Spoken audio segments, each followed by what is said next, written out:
Set the DeLorean to 2100. Ted and I are going on an excellent adventure.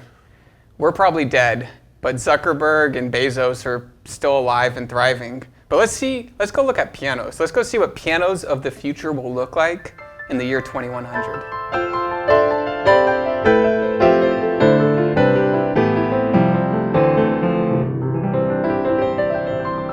Hi, this is Ted with Alamo Music Center in beautiful downtown San Antonio, Texas. I'm Patrick Marr. You can find us online at alamomusic.com. If you haven't already, please subscribe to our YouTube channels, check out our other videos, sign up for notifications, like our videos, leave us comments. We appreciate your support and we love to interact with you. Pianos of the future. Pianos of the future. Are the future of piano.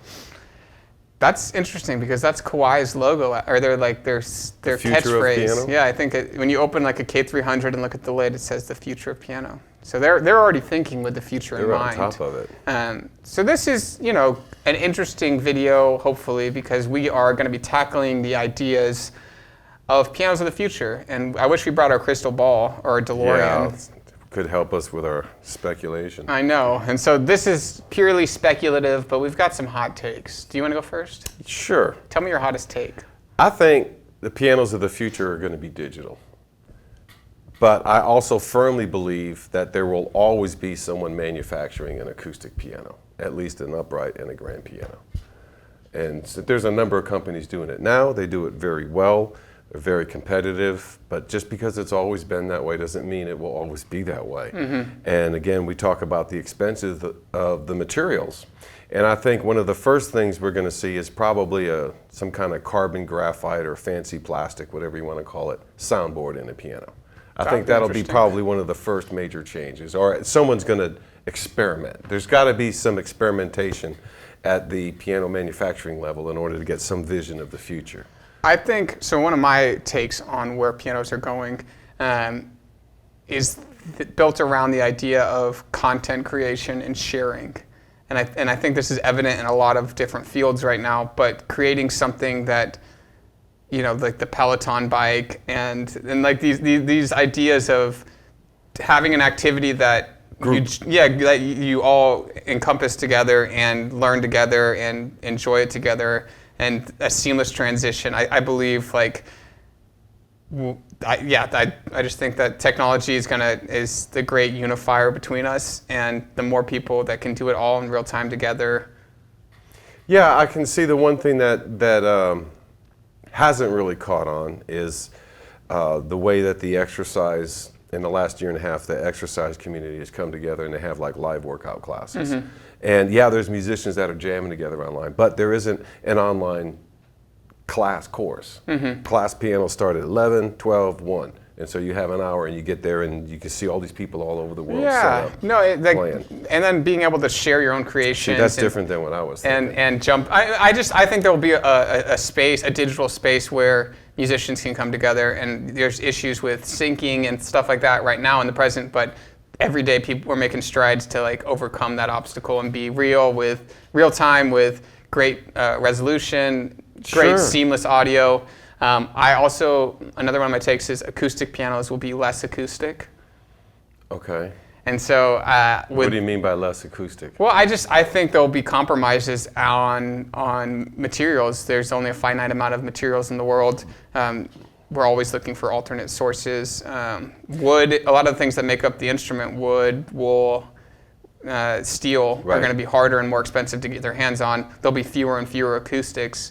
So I think there'll be a gap and divide in, affordable instruments that are for the general populace, and then these, you'll have the opportunity to play on a fully acoustic piano like the good old days when we used to make them this way.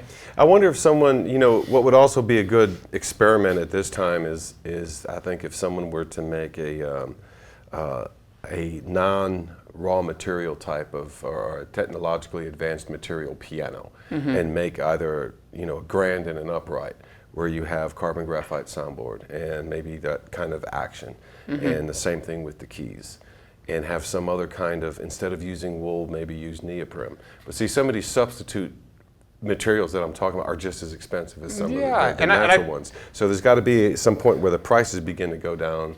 Otherwise, why would you technologically invent a new material that's just as expensive as, I mean, if it still costs you the same to feed a flock of sheep and produce the same thing. I mean, What do you think about virtual reality? Do you think pianos will ever go completely virtual?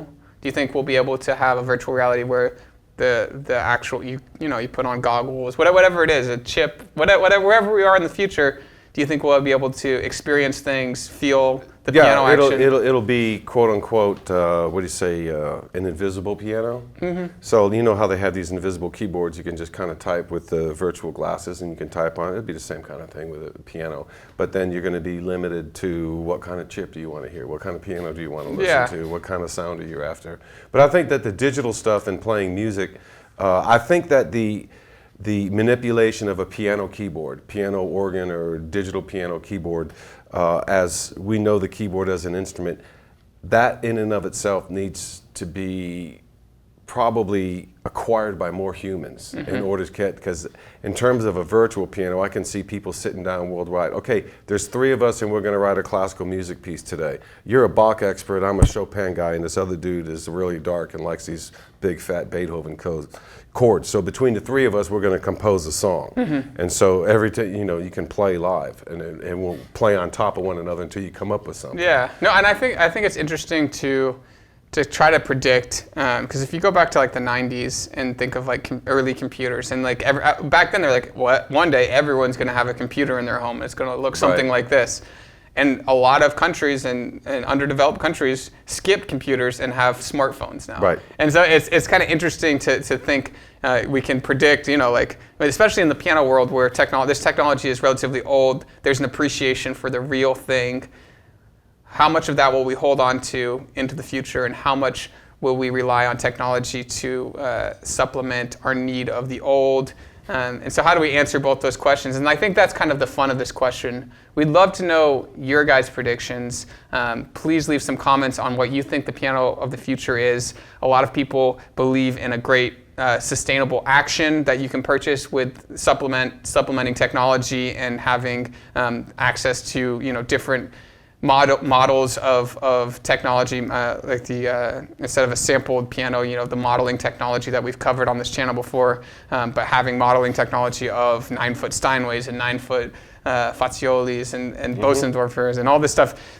Is that the future? Have everyone having a great workstation where you can control a great action, but also manipulate sounds based on your computer software? Is it going to be all on our phone? Are we going to be able to pull out our phones and it shows us a virtual keyboard that we tap on? Is it going to be are we going to all be in matrix size coffins that we live in, and we're all tubed up and we just when you said pianos will be less acoustic, that supports my idea that I think it's up to manufacturers to make experimental things, just like in the 40s and 50s. Yeah. The aircraft and space aeronautical agencies were coming up with all this experimental stuff, and I think piano manufacturers need to do that. And the one thing someone needs to take a good look at is reinventing the spinet piano and cut down on the number of strings that are in it and just completely rethink it, maybe 1 string for each key, reduce the size, keep the keyboard the same.